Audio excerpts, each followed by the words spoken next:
Thank you Those very who much. joined late, actually, the question Mr. Vardhamurthy asked was, now that the pandemic, I mean, if the pandemic gets over today and school reopens tomorrow, what is that one thing that you will do different to what you've been doing in this last 1.5 years? Yes. So I feel that taking exam is extremely important and challenging. And I have seen that how children enjoy after getting the results. Okay. And I feel that, okay, for mediocre students, it is a boon. But those who want to accomplish and those who want to achieve something in life, for them, taking exam is very, very important. Because from my own experience, I have seen, sir, actually, my daughter had been a very bona fide student throughout. And when I went to take her admission for her engineering, looking at her results, all the other gates opened automatically. So it gives a tremendous creative satisfaction to students, those who accomplish a very good result and those who see that result is a very nice landmark to establish themselves. So I feel that exam should be conducted. Okay, excellent. Well, the question, another question asked was, how would you teach differently, or what would you do? One thing that you would do differently if the school starts tomorrow, from online to offline, what would that be? In say 90 seconds, if you can answer. See, sir, actually, Sir, can may I attempt an answer for this? Oh, please. Yes, sir, please. Because this question is a complex question. So what I will state is, there's been over the last 1.5 years due to online education, there's been pent up energy which hasn't been used by our children. They're all cooped up in their home, and they're really a bit of a struggle for all of them. So, initially during the first 2 weeks after school reopens, if it opens tomorrow, I'll just tell them no classes. Just come here, have fun, interact with all your friends. You've got new friends as well. Make friends, keep going with the existing ones, play quite a bit, forget syllabus portions, have fun for 2 weeks, and then we will kick off. This is what I will do. Excellent, excellent. Yes, sir. Yes, sir. Definitely, I agree. I would have done the same thing just to allow them to go and play. Excellent, and Ravi, sir. Discuss. Yes. Because first thing, they need to adjust to the new environment. So far, they are at home, that their environment is totally different. So when they come back to school, first thing, they need to adjust to the environment. Then we will start the teaching. Definitely, I will agree with that, sir. Yes. Absolutely, absolutely. Sir. Okay. Shall I add? Please, yes. Yeah. Sir, as a teacher, before we used less technology. So this pandemic, make us to learn more things. So definitely, I will add more technology even if the school starts. So especially for art education, it helps a lot. So that is the one difference I can make out. Like I add more technology even if the real school starts. When schools reopen, is there a challenge? Is there going to be a challenge in getting them back to track? Or is it going to be completely a different ball game now from now on? See, when you say studies or academics, according to me, learning is happening in a different way. Okay, it's morphed, I feel. Technology has taken its predominance. Most of them know how to use an app, how to manipulate things. Okay, they know how to upload, they know how to scan.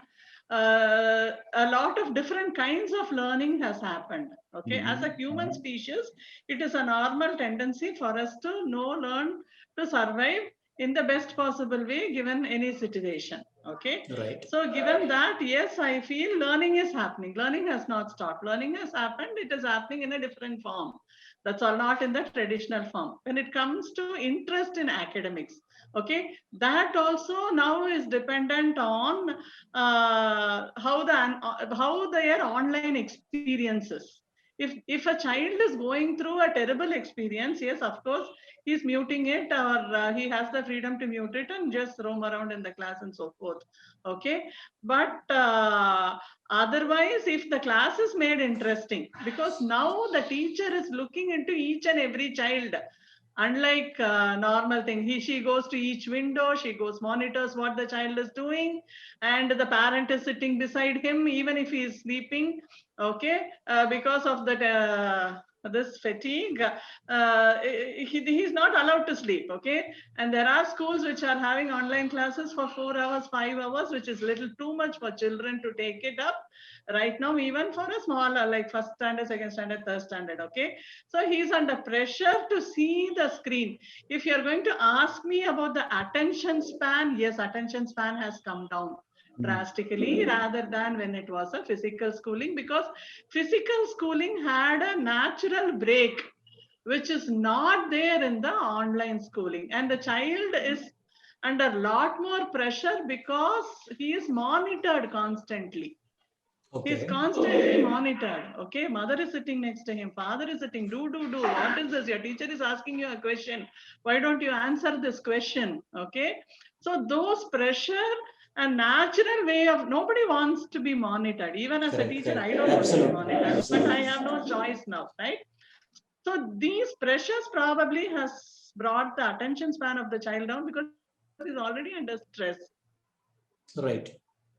That is one thing I will feel, which he will come when it comes to physical classroom, and learning will happen. Learning will happen. Teacher, you like the subject, right? That has been there from our days, right? Like even if I like my maths teacher, so naturally I had an inclination towards maths, kind of, right? Correct. So it all depends on how the teacher is taking through the child through the class, giving him challenges, making him think. Okay, if she's going to make him think, I guess, because we also do have Montessori, elementary Montessori classes happening in Smriti, right? So when we throw a lot of challenges, children are totally awake. They are extremely energized. They want to do a lot of hands-on activity. So it's the pilot who has to decide how he has to write the plane. Okay. All right. So we will get into the main topic today. It's time now to invite the guest speaker for the show Teacher Talk Series Episode 2, a peek into the future of education. And we take this opportunity to welcome our guest speaker of the evening, Mr. V. Ravichandran. Mr. V. Ravichandran, thank you very much for your taking time out to share the insights about the peek into the future of education. Of course, on the e-Vidya Loka and 25 lakhs children that you have reached out, and I'm sure that everyone would love to hear that. Okay, thank you. First of all, I'd like to thank PFLA as well as Mr. Varadamurthy. So for inviting me, it's a privilege for me to be addressing this gathering. We titled this as a peek into the future, and we did not say we are going to predict the future, because predictions, I've heard a lot of predictions, and I'll share some of them with you right now, which went haywire. So if you take the prediction of Ken Olsen, who was the president and CEO of the Digital Equipment Corporation, the second largest computer company in the world up to the 90s. He had said, I do not know why someone will need a computer at home. So in 1977, he predicted that nobody will use a computer. I don't know why people need a PC at home, was his thing. And all of us today are sitting at home and using our PC. So many such predictions have happened in the past. So we'll not predict, but what we'll do is we'll try and take a look and peek into the future. We did one such thing, and that's what Mr. Varadamurthy was talking about. We did a peek into the future 10 years ago at our NGO. And when we said that, hey, the way to solve a problem of shortage of teachers, or for that matter, quality education in villages, was to go online completely. And we are talking 10 years ago, correct? Where the internet penetration was not as high and was not as stable as it is today. But we still felt that that's the way to go. We asked ourselves the question at that time, will we drop our jobs today and go to the village, sit down and teach? Much as few of them wanted to do it, But there's no infrastructure in a village for healthcare, for education of their own children, so many other things, correct? So nobody would go to a village to teach. So you will not drop off your job right now here and then go there, because all of us have priorities. So how do I get a lovely teacher like you to teach hungry children over there who are not getting that kind of education? And that's when we said, okay, let's go online. And we set up our own infrastructure in terms of technology, set up a classroom in the village and started teaching online with teachers like you and me. We just did a direct beam in through Skype, and we're teaching online. And that's what we did for 10 years till the pandemic hit us. And when the pandemic came, and I'm talking of 2020 March, we were teaching around 20,000 children through these online schools. We had 245 schools in that many villages across 11 states. We were teaching in 7 different languages. And we were all in government schools over there teaching these 20,000 children when pandemic hit us and those schools were closed down. So when the schools were closed down, we started wondering, okay, what do we do now? And we didn't know what to do. And that was the time when we said, okay, let's relook at our strategy and develop an app, which is what we did, like many other companies over here, which are into ed tech, moved into application-based learning, mobile app-based learning, only to realize that in the villages, less than 1/3 of the children actually had access to a smartphone. So we looked at that and said, okay, so what do we do now?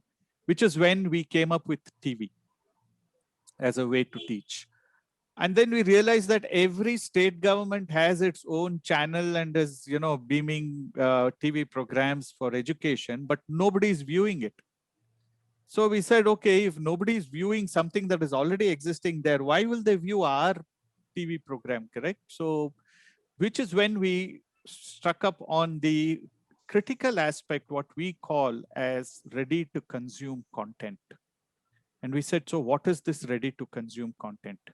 This is, if it's going to be on TV, then it has to be pre-recorded. So we said pre-recorded content.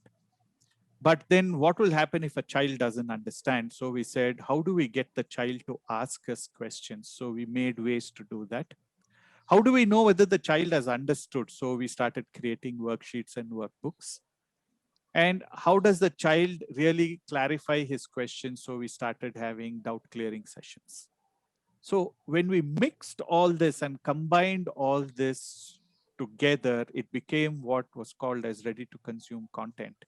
And in 4 months, we had moved from a viewership of less than 2,000, 3,000 children in Karnataka to close to 25 lakh children in 155 districts. It caught us off guard, actually.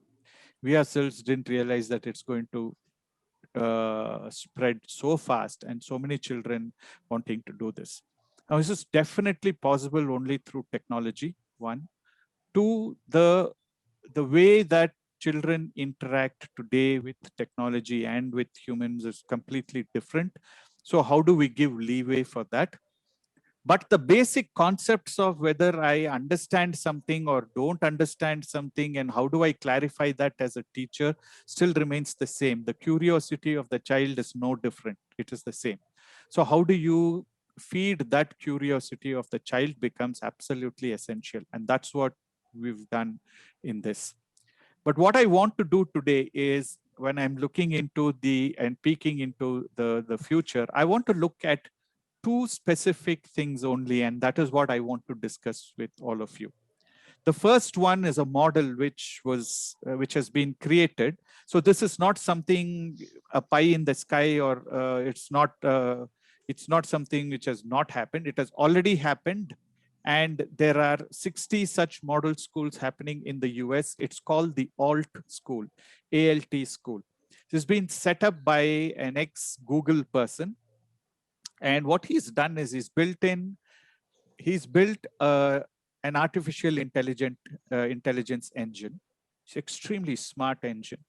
And he's keyed in the complete syllabus. He's fed the total US core syllabus into it so that they can teach from pre-primary right through till 12th grade.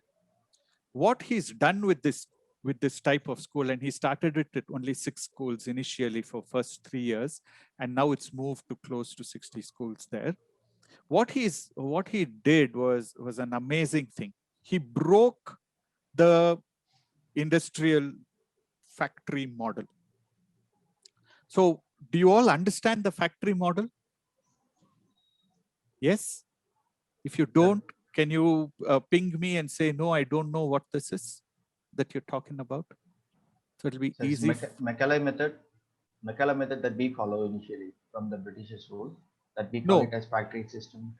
Yeah, factory the factory schooling is where we bring. So what happens in a factory? We bring 2,000, 3,000 employees, 100 employees, 200 employees to manufacture something, correct? In a factory system, so our mind was working that way. So we said, okay, how do we make education affordable? So we bought some 100 teachers, we brought in 2,000 children, and then made these 100 teachers teach these 2,000 children who were all batched in a group. And we didn't realize whether some children in that group are fast, they are slower than the class, they are at the pace of the class, so we didn't see that. So those who are faster than the class were getting bored to death listening to the teacher after some time. Those who were slow were lost forever. And those who were in the middle were following the teacher. So that's the classic model. And then there are other things that comes with it. So we go at, it is all teacher centric, and the teacher goes at his or her pace, not really worried about whether the child is picking up or not. Those are of course changing now, but the factory model basically predicates this.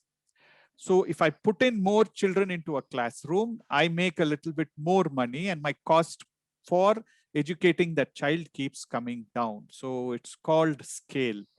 So unless you have some 500, 700 children in a school in today's context, you won't even break even in that school. Break even meaning your cost will not even match your revenues. So anything over 600, 700 students, then the school starts making profit. So this is the classic model, which was there. Now this guy actually broke that model, and he said, why should I have 500 children? Why should I have 2-acre campus? Because CBSE tells me I have 2 acres campus. But why should I have a 2-acre campus, correct? So why can't I have 8th, 9th, and 10th children studying in the same classroom? Why can't I have 5th, 6th, and 7th children studying in the same classroom? And that's exactly what he's done. But now the learning becomes one-to-one all of a sudden. Okay, the third thing is there's a lot of self-learning in this. So I introduce a topic, but I give you content in such a way that you start self-learning, and then you have various ways of assessing yourself, because the artificial AI engine is actually throwing a lot of questions at you as you are learning this.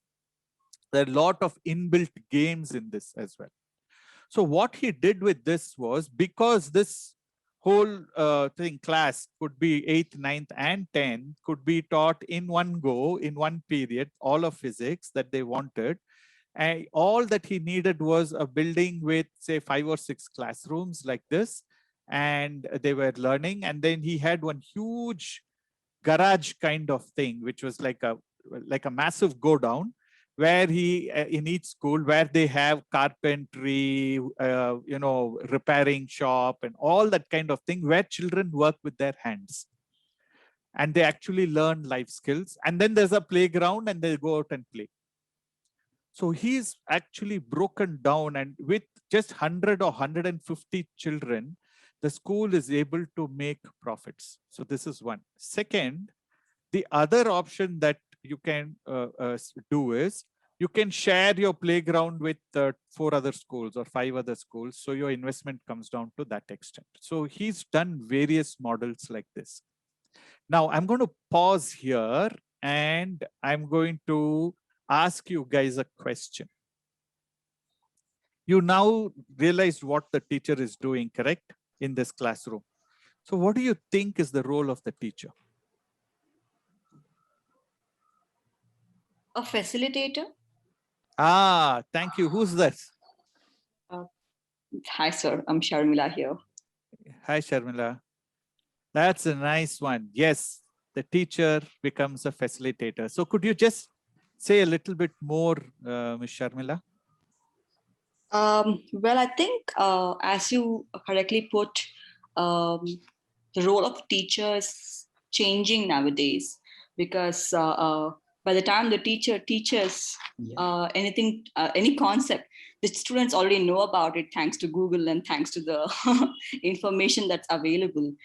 So how do you guide the students in terms of taking in the right information at the right age? That is the role of a facilitator, to guide them and say, hey, for your age group, just take in that much information and understand it, and then let's go to the next stage.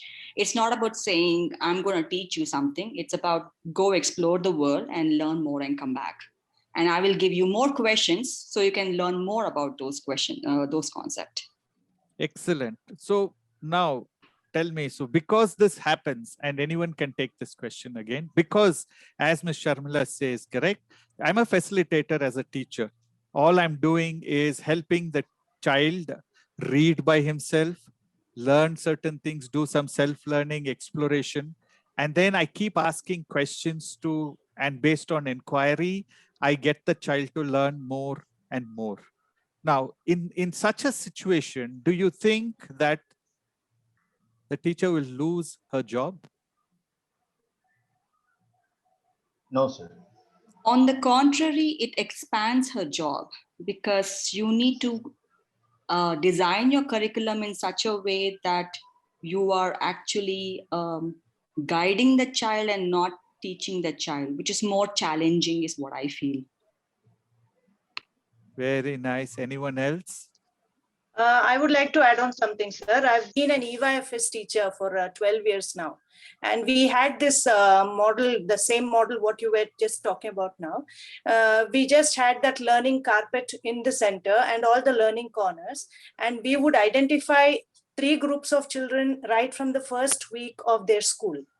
Put them in 3 different categories. And then the basic topic is introduced on the carpet, and they are sent off to their own learning corners.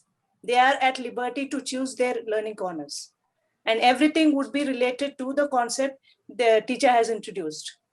So the teacher only goes around and just helps the child wherever the child is stuck. It will be physical, as in not using the system, and reaching out to each and every child, upgrading if the child has already, learned the thing, upgrading him with a different challenge there. But a lot of preparation is necessary before the class starts. We need to put out the right resources on the table for the child. So that goes with, for a class of 25 students, it was working, very wonderfully, actually. Excellent. So, yeah. What sort of reskilling do you think the teacher has to do to be able to take on this changed role as a facilitator? Sharmila called this term, this role as a facilitator, which is absolutely spot on as far as that is concerned. So what do you think is the changed role? And Ritu, you had something to add to the previous question as well, so please go ahead. Yes, I just wanted to say that the role of a teacher has now become that of a facilitator who is now going to teach the child and not the subject alone. So if you have to teach the child, you have to teach through your subject, is what I feel. So the core, when the content has been taken over by the technology now we will have robots in the coming years who would be teaching the content. What will be the teacher doing? The teacher will have, I think, more time now to spend with the child, rather than completing the content part of it. And then maybe the core competencies which a child requires in the future world, in the future digital world, the core competencies and the skills that are required will be taken over by the teacher now, and he or she can spend more time with the child. What else? What else? Anyone else? I also think to understand the level at which the child is in any specific area, it is necessary to take the child from where they are and not from where I am. Then, there is an empathetic approach, and it is truly directed towards the learner and not towards the one who is, delivering the concept. I think that is a major shift that has to happen if we try, even if we are attempting to become a facilitator. Excellent. Excellent. And of course, some of you who have joined late, perhaps it's time for you to speak now. Although Sharmila joined late, has contributed a lot in terms of discussion. Thank you very much for that, Sharmila Joyce. Are you there? Now, tomorrow if school reopens, what is that one thing that you would like to do differently? I would probably not have any subject or any classes. I would just have about a month of just socializing and playing games. Wow. And just helping the children rediscover. Thank you very much. Anybody else? Yeah, Ravi, I would like to ask you one question. Yeah, I do acknowledge that the world is moving towards recruiting people based on the skills that they have rather than the degree that they hold. So do you think that there's a possibility that changes will happen in school level? Because this is already happening in college level. So probably after their 12, children choose, even in 11th and 12th, they choose their electives and then they start building on their skills, right? So do you think there will be an impact at the school level? Because of this, see, the education itself is driven by what the market needs, right? The degree or whatever the design of the education system is based on what. Now that the market needs are getting changed, people are not bothered whether you hold an engineering degree. They just want to know whether they have the 1, 2, 3, 4 skill set that they need for the job, right? So one thing is it will also emphasize on continuous learning and reskilling because world is changing, right? So the skill set that will be needed on job is going to definitely change. And I just wanted to know, will it have an impact at the school level? Absolutely. So if you look at the national education policy, they have shifted the skilling, the start of skilling, which earlier used to be 8th standard. So earlier, a child could drop out of school and start a skilling program from 8th grade onwards, so that you avoid child labor. And because those days the skills were primarily, I mean, those who were dropping out were primarily getting into plumbing, electrical work, masonry, carpentry, fitting, those kind of stuff. So it was okay to drop out by 8th, by which time you had some basics of numeracy and literacy. If you see now, the education policy has said start of skilling from 6th grade onwards. Anybody else has any question? One last question.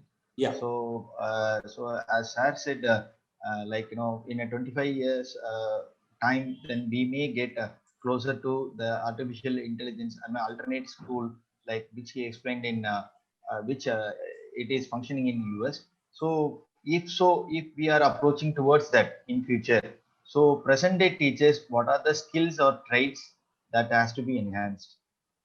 That's exactly the question I had asked you guys, and you I'm sure you picked up some of the things that that came up in that this one. But just very quickly, one, the ability to be a facilitator. That is your not a teacher but a facilitator. 1, 2. The depth of knowledge in the subject for you has to actually increase.